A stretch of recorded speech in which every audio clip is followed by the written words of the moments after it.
I'll move closer. Could we make our computer closer to us? Hi, everyone. So grab your coffee, grab your tea, whatever you're drinking, water, whatever, and it's Happy Fiber with Friends Friday. Oh, I forgot I got to turn the volume off on my phone. Oh my gosh, so we're early. It's not even 11 and we're live. Okay. I did go live a little bit early because I know there's such a delay. It says there's 8 people here. How? Welcome. So happy to see everybody. If you want to say hi in the comments, I'm happy to read those. I have my comments open on my phone in front of me because I can't read all the way over there. Okay, so, well, I guess I should wait a minute. We started a little early, so again, we're trying to remember it's Happy Fiber with Friends Friday. Cecilia and I are thinking, because we have yet to do it, we think that maybe after we finish this live, we are going to try a Facebook Live, which we've never done before. So it might be short. Could be a disaster. I don't even know how If you are in for seeing a potential shit show, feel free to meet us over there. Slow down. Or an amazing time to accommodate. No, that's not the word. Add on to this one. To follow up on this. But we'd like not to get ahead of see how, ourselves. I talked about having another live on Facebook. I talked about it last week, but I was by myself for 2 weeks in a row. Now that I've got my buddy here, my friend, my fiber friend, my daughter, I think I can do it. We're going to try. We can try. Yeah. So Cecilia, as you may or may not know, was off sick for 2 weeks. COVID. Not fun. Not fun times. So glad she's back. But then, she came back Monday. We worked Monday, Tuesday, Wednesday, snow day. We had a snow day. Wait, was it? No, it was Tuesday, the snow day. No, it was Wednesday. Oh, Monday was a holiday. Oh, but you came in on Monday. We didn't get any work done on the day. She came in on a holiday, and we had 2 weeks worth of stuff to catch up on. We got some filming done. We got a little bit done. Yeah, a little bit. So we worked a little bit of Monday, a little Tuesday. Wednesday was a snow day. Yesterday, we spent the entire day getting our video up. That went up late last night, but we did do it. We have not missed a Thursday in 6 weeks, did we decide? Yeah, 6 weeks. I'm very proud of us for that. Yes, even when I was sick, we have our computers linked, so. Yeah, so I could do stuff here, and then Cecilia logged in from her house onto the work computer, and we worked that way. It was challenging, but we did it, and I'm very proud of us. We're really actually being consistent. We actually are. And our live, this is our 6th or 7th live, and consistently on the same day, same time. Or we tried a different day once, a different time. Yeah. Anyways, welcome everyone. We thought today we would talk a little bit about weaving kits. And I don't know if you've ever bought a weaving kit, let me know. Cecilia and I are starting to make weaving kits, but we had some questions for you guys. I would like to hear some feedback on kits that you may have had, things you liked, things you didn't like, what kind of things you look for in a kit. I have an idea that I would like us to make pre-measured kits. I just am really struggling to get my mind wrapped around. I know how I measure them for myself, but probably most weavers don't have a sectional. And so I don't know. I thought it would be super simple because I do it all the time, but it's not super simple. I'm struggling to figure out how to do a pre-measured warp that people can then just easily put on their loom. I have measured warps and sent them to other weavers to weave. Back when we had a ton happening in the studio, we had so much work we couldn't possibly weave it in-house. So I had a few weaver friends around, and I would mail them a warp and all the wefts and all the instructions, and they would weave it, no problem. But they were all sectional. But they were all weavers like me that had a sectional loom, that had, the same. Swift. They had the Swifts, they had the same sort of equipment as I. So that made it easy. but I would like to be able to make kits for your average person who's weaving at home on their loom that's, not a production weaver or a professional weaver like myself, like Cecilia. So then I was thinking maybe I do just include the cones of yarn. I guess I was a little disappointed when I got my first kit and it was just cones of yarn and an instruction booklet. But I don't know what I was expecting, but I guess I thought it would be something more. But like now thinking about it, it seems like what would the other option even be? Right. But I agree, when it was open, we were like, cones. It's just cones of yarn. We have cones of yarn. I have so many cones of yarn. So I guess what I bought was the pattern. And the instructions. And the yarn, obviously, and the instructions. Because that one specifically had multiple colors in the warp. Right. Right. So I don't know. Anybody have some feedback you want to throw at me? I'm all ears. And then I was thinking, well, I think so many different things. If you get a cones of yarn, I mean, obviously it's more yarn than you need. Would it be better to, if I recone it, I have a coning machine like that puts them on, like taller cones. So I could, I don't know, what do you call that? It's not rescaning, reconing. Yeah, like separating. So I could, in theory, measure out what you're going to need and put it on the cone. I mean, it's just going to mean you're not going to have a lot of extra yarn at the end when you're done. So it'll just be just enough plus a bit for what you need for the kit. So that would keep prices a little lower because you wouldn't be committed to getting a whole entire cone of yarn when you don't need a whole entire cone of yarn necessarily. Not one, it would obviously be more than one cone, but I don't know. And then I really want to do hand dyed. And so that's a whole other thing. So I can sell hand dyed warps like how I use them. Those are easy to make. Those are easy for me. But how do I get them into the hands of people who don't have sectional beams? You could still, I mean, I think through this all the time. Like you could still, you don't have to have, I mean, you could get separate, like 2-3 inch skeins, right? Yeah. And still, and just beam them as if it was a sectional side by side. Right. You could even do them front to back or back to front, however you want, right? It's just that I don't put in crosses. I tape them. So people would have to take it from tape. Well, yeah, but we also think that's the better method anyway. I do think that's the better method. So I thought it might not be a bad thing to be encouraging or showing if people don't already know how to do that. Like, you can try it this way. Right. But what if people buy a kit and I guess I would just include instructions and maybe a QR code to a video showing how to use that method. Does that seem awkward? You guys got to let me know in the comments. If it seems awkward, I don't know. It's not though. It's so easy to go off tape. I don't even know how to use a cross. I taught Cecilia to weave, by the way, so she always knows my method. So like, it feels awkward to me to even think about using a cross. What I didn't like about using a cross was I would get it in my hand and then I would kind of be married. I'm like umbilical corded to my loom and I can't answer the door or do anything until I finish what's in my hand. Because if you set it down, your cross is gonna get lost and you're gonna be in trouble. Yeah, see, like that just seems like unnecessary because the tape is so easy because you just take it right off the tape. It's not like they're getting lost. There's no confusion. Look, I'm gonna give myself a heart. Oh look, it did show up. Yeah.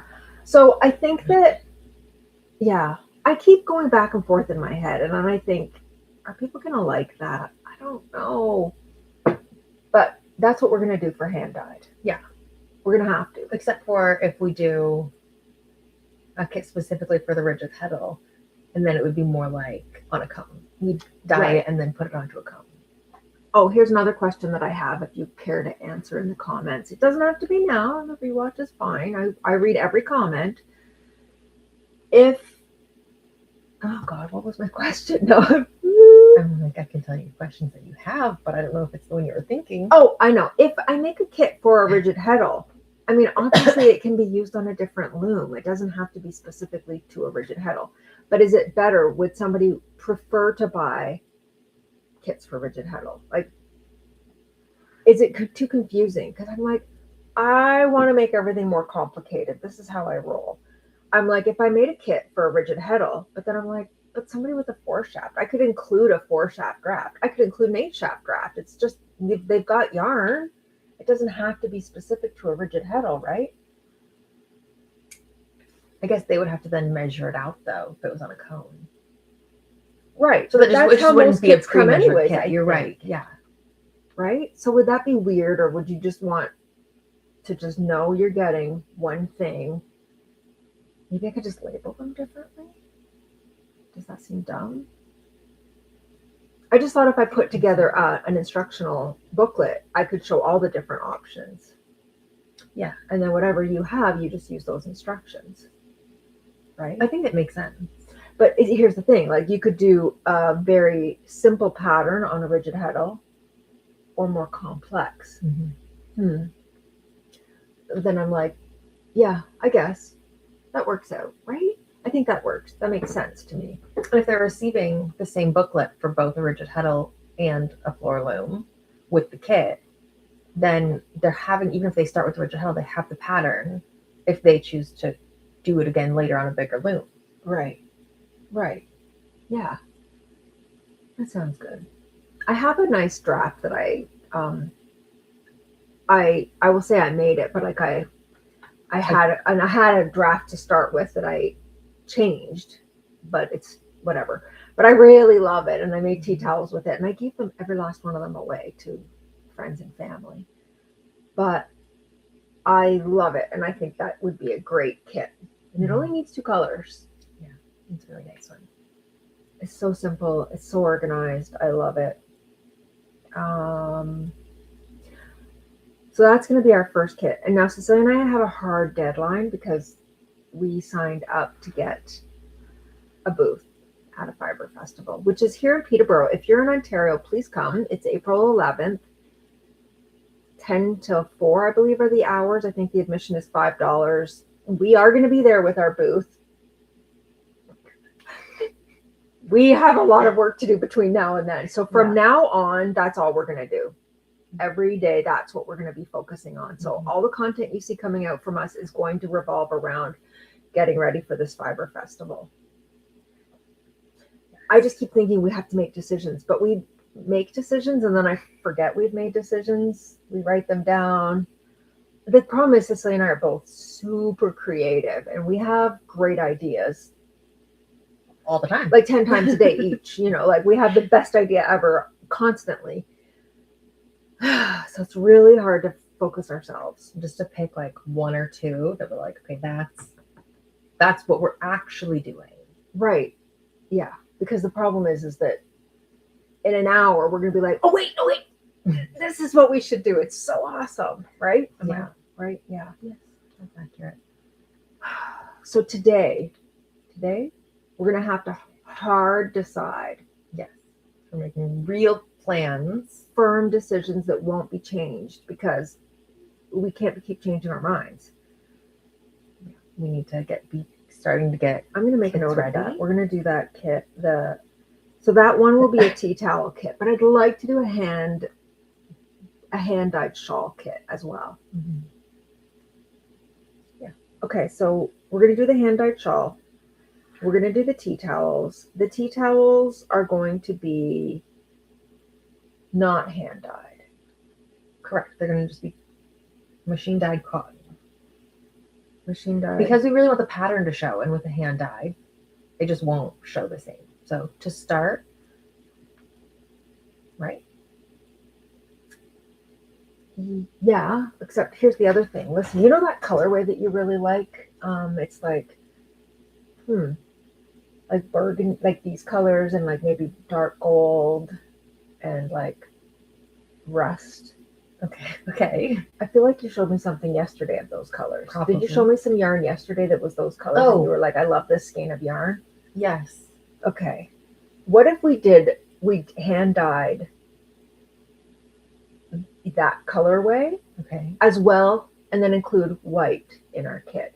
So the tea towels, the dark, I think the pattern would show if we did it deep, really saturated colors. And then a white for the contrast. And then white, yeah.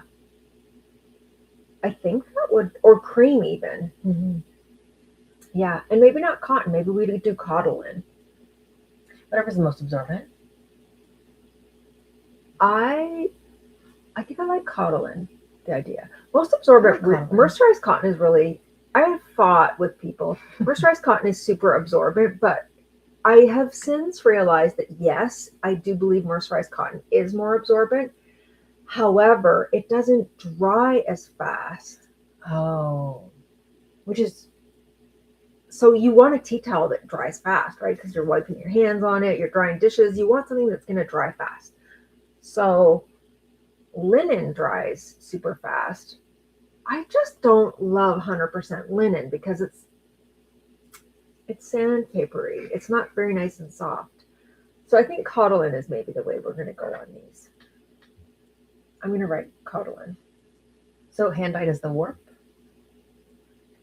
That's a good question. I almost think it would be better to do the white or the like solid color as the warp, and then the weft will, because if they have leftover, they might want to use the hand dyed for something else. Yeah. It also, if the white is coming off of a cone, it makes it easier. Well, they would both be coming off a cone, so never mind. Yeah, you're right. They were talking. Okay, so I feel like we've made a decision there. I think so too. I like that colorway. Do you think that's a good colorway for kitchens? I feel like I would put it in my kitchen. Okay, and maybe we do 2 colorways. Yeah, I think that's a good idea. What would our other colorway be? If that one's more like fall toned, maybe something that hits spring. But here's the tea towels, right? People don't want. I don't love white tea towels. No, nobody wants a white tea towel. I normally go like I like these green. colors, but that's not a good tea towel color. I like this. Yeah, you always like green. I have green tea towels in my kitchen right now. But also, I know people, Ashley, who changes out her kitchen decor all the time. I like red in my kitchen. I have a lot of red in my kitchen. Like seasonally.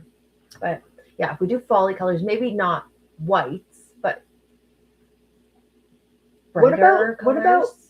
Oh, I was gonna say browns, but that's like beiges. You know, I personally don't like the idea of like rainbow in my kitchen, but I think some people do. Yeah, I'm a beige. Hold on, Cecilia's very favorite color is oatmeal. Okay, the picture. Mine is rainbow. Beige, oatmeal with like sage green kind of like stripes. So not and then hand-dyed. It could be. So maybe we do one that's not hand-dyed. And then it could be like not a plaid. What am I thinking? But plaid-ish. So the colors are like kind of stripes this way, but like in different size sections, and then kind of stripes this way. Okay. You know what I also really like is ones that have like ticking. I like tea towels with ticking, but that also tends to be white. And I don't think people love white tea towels. I have sold white with like pastel stripes down the side like this, and I love them. I have one in my kitchen, but it's aged fine, but it's not as beautiful and white as it used to be. This is what I wrote as our old dream colorway for tea towels. She wrote down pistachio green, and green, and with dark brown lines. So maybe we do that as well.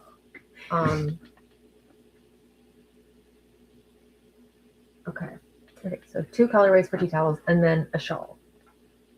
Right.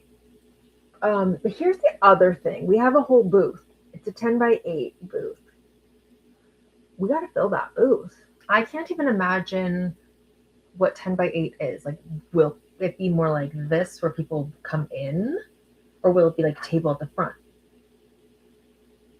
I don't know. with like a little? I'm not sure. Again, We're if gonna you have to guys tape have our floor or experience. something. We haven't done a booth in.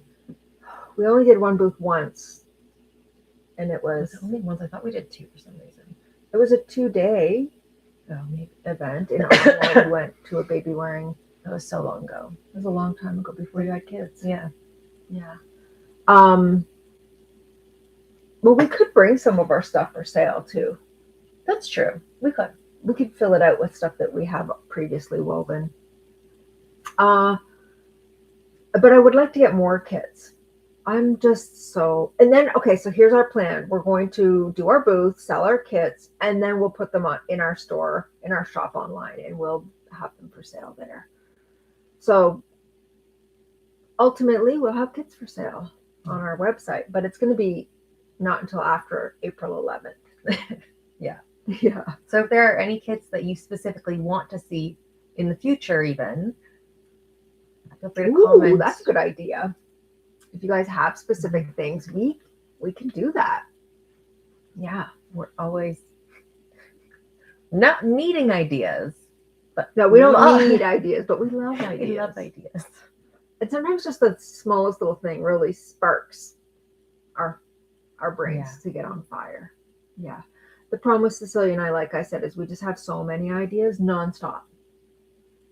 I think that my poor partner, he's always like, he just shakes his head at us like he can't keep up. Yesterday we had the idea. You know, of this. We're gonna paint we work in our unfinished basement. Like, look at this. I hate that. And their ceilings are the ceiling's not finished. Nothing down here is finished, including our floor. It's just painted gray cement. And when we were editing our video yesterday, I said to Cecilia, wouldn't it be nice if we just painted it pink? So we're going to do that. It's due for a paint. We used to paint it once a year, but then we just got so much stuff in here, we stopped doing it. But nice, soft pink. Oh, it'll be so nice. I think this would be really pretty. Yeah, this would be a nice color. This is the color I want. Yeah. Yeah. See, that's like what we were talking about, the in-between. It looks brighter on camera, I feel like, than in person. Anyways, that I feel like will brighten up our space a little. And we're going to do something I hate this in our videos. I've heard people, no, I'm not even going to repeat it. People have made comments about, it's in the era of Dexter. If that means anything. I used to get a lot of comments. Weren't that nice? But anyways, we really want it. I just imagine our videos being nice and bright and pretty. Mm-hmm. And I struggle in this space to make that. This is the prettiest space we have, I think. Yeah, I think so. But it's a big studio and this is a tiny space. And even that we can't even muster up a whole video with nice background. So since we can't actually get to the middle of this with sitting, because we have our table set up here. Yeah. I did have another question. So if you, again, please comment, what kinds of things do you like to see in a kit, or if you subscribe to like those FabFitFun, whatever those kits are called, what are they, like seasonal kits? What kinds of, not like, or even any, I don't mean like stuff, I mean like stickers, tissue paper, like how do you like to see your kits presented? Do you like the extra fun things people include? Like me, I'm minimalist and I don't like having a lot of stuff unless it's fiber related. So I don't want stuff. I'm like, I'm paying for it. I know I'm paying for those stickers because they're not free. So I don't want all that extra stuff. Cecilia loves the extra stuff. She's like, ooh, just like the added details of like what am I thinking? Tissue paper with like names on it and like little stickers, and like one time I made an online order from a small shop and they sent a tea bag. Just like cutesy things. Yeah, and I'm open to that. Like I think that I'm the oddball that just the simpler the better for me. But I want to hear what you think. Like, am I the oddball? I think I am. I think Cecilia is probably more typical of what people typical of normal people, I guess I would say. I am a normal person, but I mean, I also grew up with, I feel like, my mom never liked to throw at anything. So I tend to just get rid of stuff. I just try not to bring stuff into my house. I'm very minimal with clothes and just stuff around me. I try not to bring a lot in unless it's fiber related. I have issues with that, but I couldn't tell. I know, and I if you saw, was it last week? I bought a big bag. It was like a garbage bag full of yarn. And just because I wanted something new, if you saw how many garbage bags of yarn I have here, like not garbage bags, I don't keep them in that, but I mean I have so much yarn. Yeah, there's a lot. So much, but I just needed more. Anyhow, so I'm not getting any comments. That's okay. Maybe in the repeat when people watch it later. I would love as much comments as you want. What kinds of things you like, don't like, colorways you like, don't like.